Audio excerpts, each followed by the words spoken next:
light, great.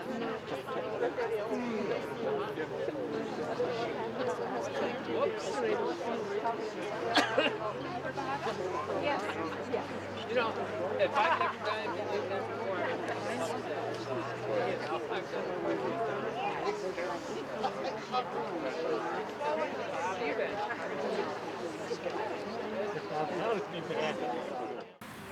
Good evening, ladies and gentlemen. I want to thank you for coming out. We have been doing this for many years. I've only done it 8 years, but I got to say this is the best weather most anybody can ever remember. Many of you have been out here many times. So this is the reward for sticking it out, I guess, and coming back again and again. So thank you for being here for this brief part of the ceremony and service of the Tree of Life. We also want to welcome those who are maybe watching on simulcast from MCAT, who will be doing a simulcast feed of this and the service at the church as well. And so we welcome you tonight to what is the 30th anniversary of the Partners in Home Care Tree of Light. Each year, people have gathered to light a tree of some sort. For many years, it has been this tree behind me. Appropriately, of course, here at Rose Memorial Park, a place for memory, a place for honoring those who have been loved and that we've lost. We're glad that you've chosen to join us here and to share your memories with us and with one another in this little community in front of the tree. Our memories are individual, but our recognition of loss and of grief, our need to remember, those things are communal. Indeed, those kind of things are universal. And so tonight, Partners in Home Care, 30 years after our first hospice tree, cut the darkness with the light of caring and compassion and hope. We also will light this tree of life tonight, which is also a tree of memory lit with lights of hope to dispel the darkness of this night, with lights that speak to our whole community that someone who was loved and has been lost is never forgotten and cannot be forgotten. On this night, and every night through the end of the year, the light of this tree, your light, your memories that it represents, will shine in the darkness to light this corner of Missoula with the love that you sustain for those you have lost. It is a statement that love never ends and the darkness cannot overcome the light. And so we share this tree tonight, and again, I will say that it will remain lit every night from now through the end of December as a statement of your memories, of your love, of your loss. And now I would invite you to just take a moment of quiet as we remember those whose memory you bring to this light, you bring with you to this tree and this community tonight. Let's just take a moment of quiet.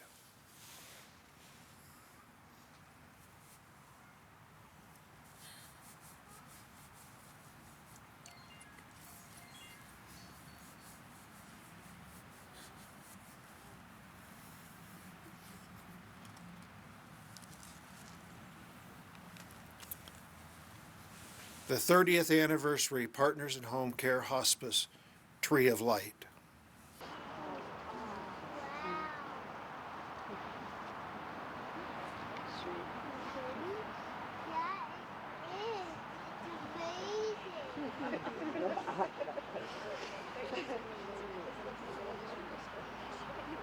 You're welcome to stay, of course, as long as you would like. Immediately following, and starting at about 6:25, there is a service at St. Paul Lutheran Church, about 4 blocks down the way. It is a brief ceremony, again, where there'll be lighting of candles and memory, and then a reception downstairs there with, well, I hate to have to bribe people, but somewhere in the neighborhood of 130 dozen cookies that have been provided. And we, as well as the names of people that have been asked to have names of their loved ones displayed, are on display down there, something like almost 900 names of those who wish to be remembered. And so we welcome you to that as well tonight as a part of this service of memory. Thank you for being here.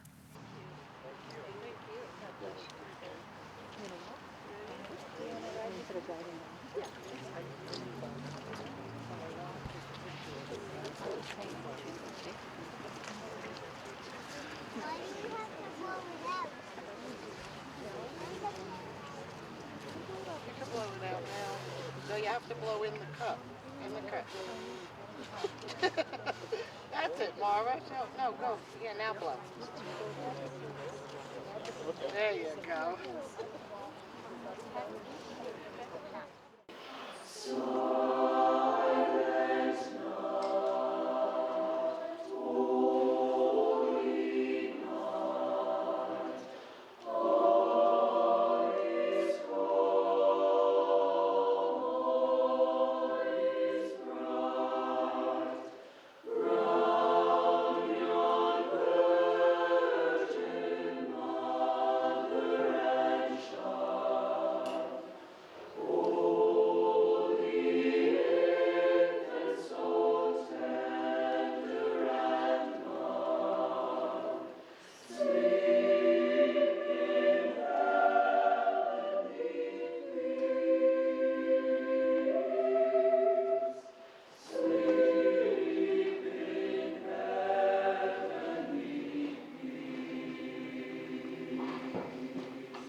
I know many of you, and it's good to see you, and many I don't know. But we are really pleased to welcome you to the 30th anniversary of the Tree of Life ceremony.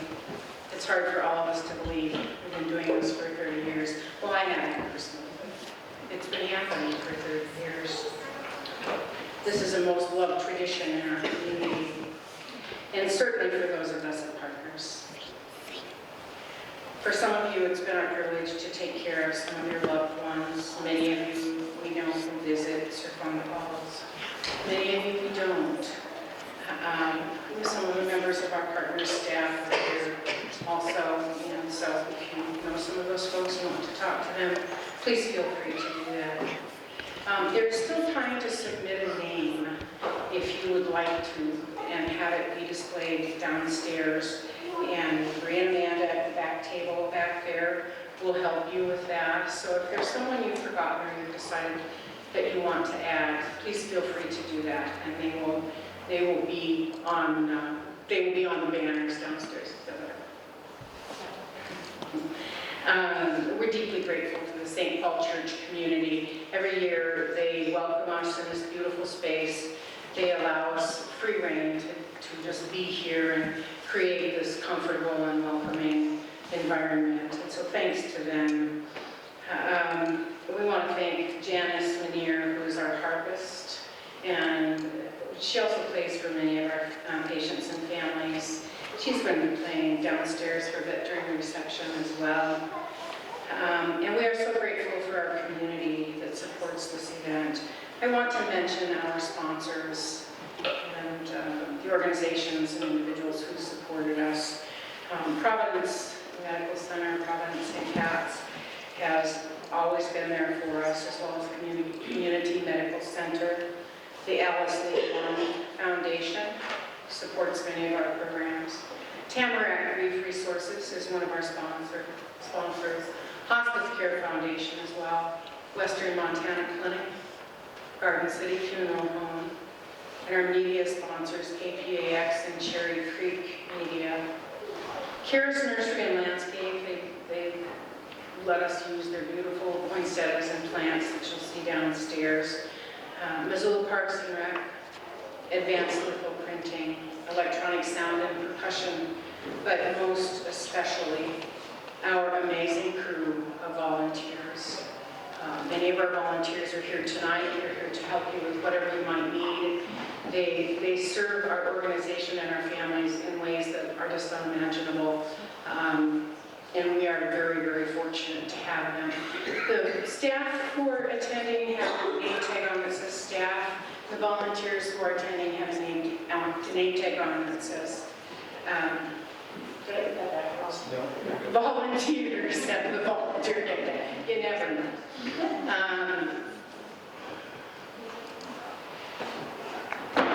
As we come together, we are called to remember our loved ones, our ancestors, those who have gone before us to pave the way.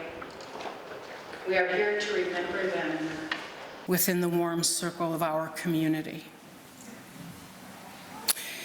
When we come together in community to hold the love and the memories we have for and of those who have left us in physical form, it is another way that we create and maintain space for them in our hearts and lives. The work of grief is truly work. Many of you, most of you know that. We get tired of it, we get exhausted by it, sometimes comforted by our insights. We find ourselves feeling anger, deep regrets, exhaustion, and usually with time, we learn to live around our grief and our losses. We all have unattended sorrows, large and small. We must attend to our sorrows. We must. They are a part of our lives' blood, a part of our deepest stories. We must give them room, make them welcome, give them space, solitude, community. We must let them evolve and soften and change. We don't get over our losses. We learn to live around them. We continue to have relationships with those who have died, talking with them, raising our voices to them, asking them the unanswerable questions. Can we welcome those moments when we have waves and bursts of grief? Do we do our best to stay with those until they subside, allow ourselves to feel them and know them? The only way through this is through it. Stephen Levine is an author that I read a lot of. He's written some amazing, in fact, he's written a book called Unattended Sorrows that I work with very closely. But this is a quote from him, and it's called Trusting Our Pain, and it's from the book Unattended Sorrows. To make peace with our pain, we must come to trust it enough to be able to approach it without tightening our belly. First, we need to soften our pain and send mercy into it. Then finally, we can perhaps make our peace with it. To reclaim our hearts, we need to forgive ourselves for being in so much pain.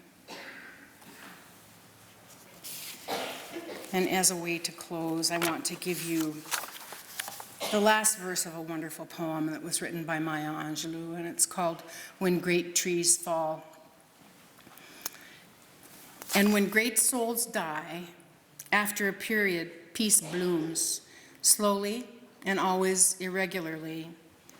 Spaces fill with a kind of electronic vibration.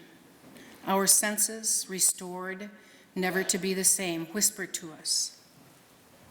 They existed. They existed. We can be and be better, for they existed. Thank you.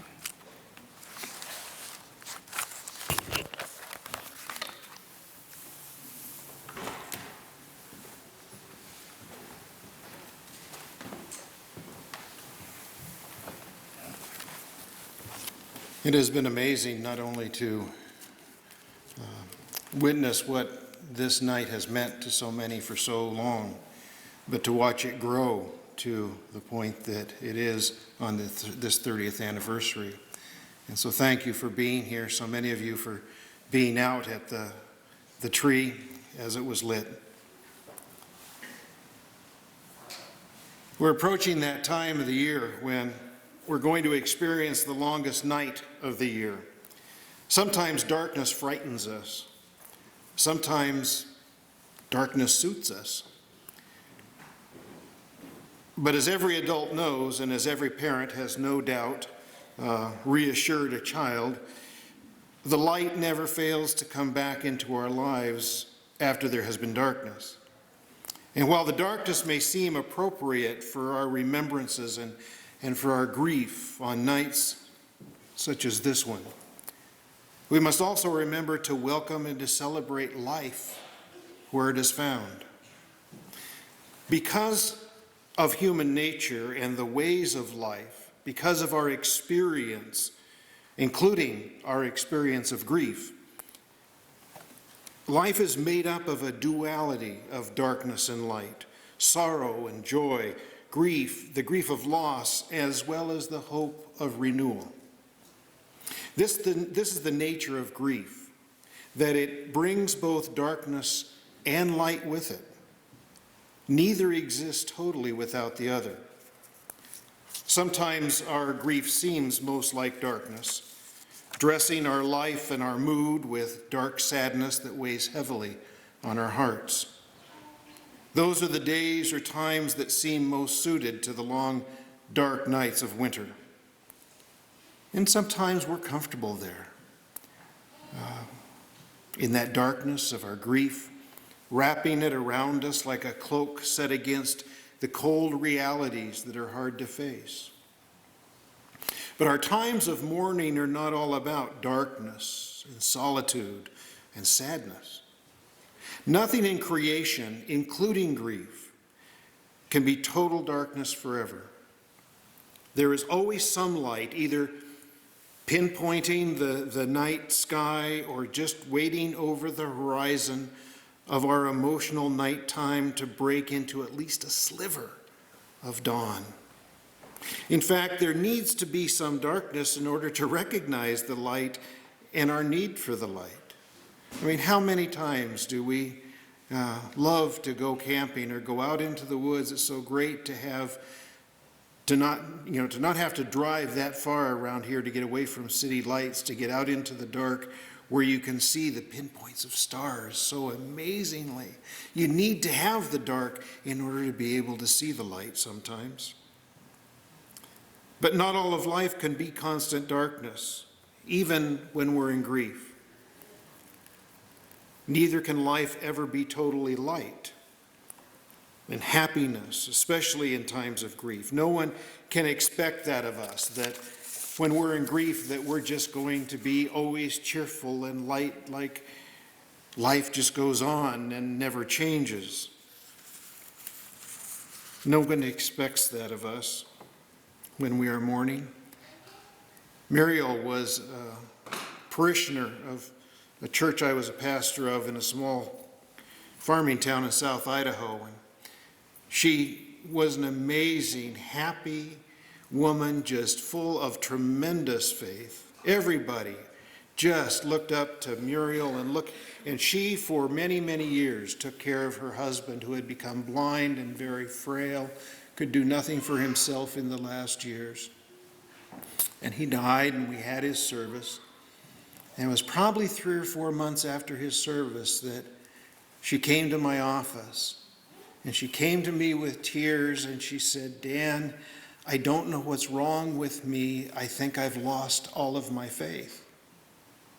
I said, "Muriel, what makes you say that?" She says, "Because I'm sad that Merton's gone.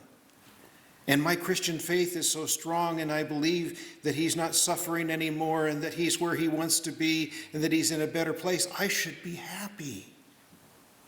And because I'm sad, I think I must have lost my faith." Can't be light all the time. There can't be light all the time. Somehow she thought that a strong faith with an assurance of an afterlife without suffering would block the darkness of sadness and grief and keep it from touching her. In Libba Bray's book, A Great and Terrible Beauty, one of her characters tells the 16-year-old Gemma, "I'm sorry, Gemma, but we can't live in the light all of the time. You have to take whatever light you can hold into the dark with you." And so it is with our grief. After the loss of someone dear to us, our reality is a balance between the darkness and the light. Sometimes the darkness or the sadness of grief pervades our experience. Sometimes the reminders of the good times, the laughter and the memories, that wins the day. Some days we can hardly move forward for the darkness.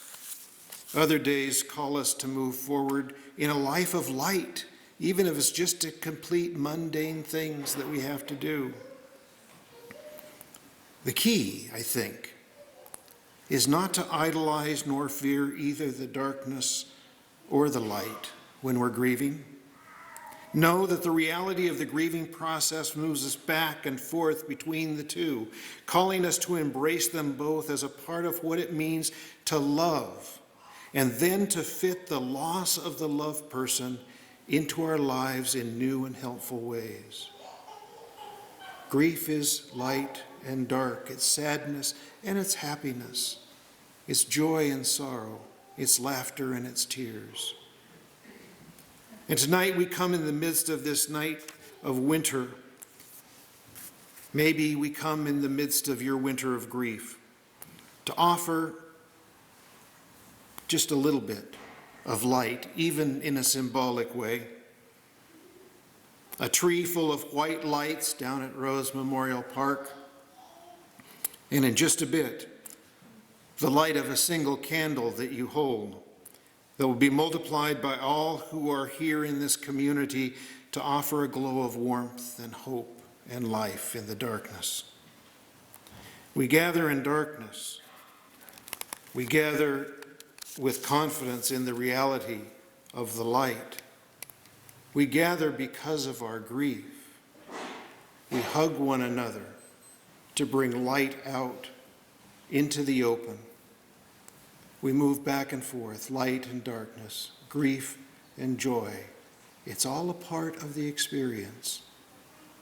So in this night of cold, dark, of winter, let us find the places of light, small as they may be, that those memories bring, and fill us with those pieces of those slivers of light that can mean so much to us as a part of the memories of those we share with. I'm going to invite you to share with me in a responsive reading, a litany, if you will, that is in the insert of your program. I will read the black letters, the small ones. I've got my glasses. It's okay, I can do this. If you will read those that are capitalized. We are here tonight to honor those we have lost and to find light for our darkness. Lights on our tree, now illuminating a dark night, we remember them. Not because they died, but because they lived. Lights on our tree, now illuminating a dark night, we remember them. Not only to mourn a death, but to celebrate a life. With candles illuminating this sacred space, we remember them. Not only to endure the monochromatic cold of winter, but to anticipate the color-filled warmth of spring and the new life it will bring. With candles illuminating this sacred space, we remember them.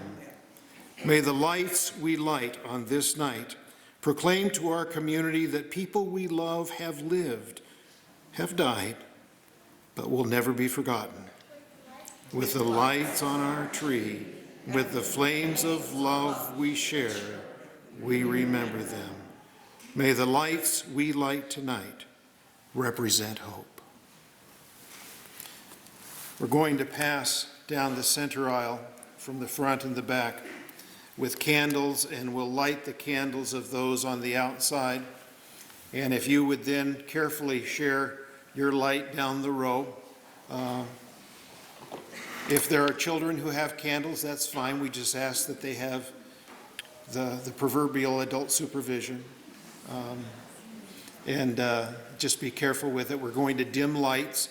We're going to dim some of the house lights, but we'll come among you and share this light and spread the warmth of this space.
I think one of the most beautiful things I've ever seen or that I ever see is looking out over you and seeing those lights lit and those lights being sustained. It's truly, truly beautiful. And when we come together, we bring our energies, our spirits, and our love. We want to thank you for joining us tonight and for being here with us. It's just always a privilege as well as a pleasure to be able to come together in community with you. As always, we invite you to join us downstairs for cookies. There are, I think Dan, you mentioned that out in the park, some 132 dozen cookies or something. There are plenty of cookies, which may thrill the young and the older children. So please come and join us down for our reception and some warm beverages. And please take your time as you look at the banners where your loved ones' names are displayed. They're in alphabetical order, and it's just a beautiful thing. If the names have come in late, however, some of you that submitted tonight, they will be on a separate banner and not in alphabetical order. We invite you to take the card if you'd like to with your loved one's name on it. Please feel free to do that. And I think that we have some ribbons, and we could punch a hole and put a ribbon in case it was something you wanted to hang on your tree or something like that. So Bree and Amanda back there can help you out with that. I will just let you know this one little detail, which is probably important. The larger restroom that's right near where the reception is out of order, but there are other small bathrooms around, and there's a larger one over here, and there are signs pointing. So, but you never know, right? Sometimes the bathroom's out of order when we do something like this. Again, please join us. Have some cookies and find your loved ones on the banners. There are 3 of us here who are bereavement specialists, and we invite you to come and talk to us if you'd like to. Dan and I both, and then Teresa Spade, and I don't know where she's in the back there. She's waving her hand, although it's hard to see from here. But all 3 of us are more than happy and more than willing to talk with you if you'd like to process or chat. So again, thank you for being here. One more thank you to our fearless and dedicated Corps of volunteers. It wouldn't happen without them. And with our members of the community that come and do this with us. So thank you so much. And please go downstairs and enjoy the reception. But you're also welcome to sit here for a while if you would like to do that. Thank you so much.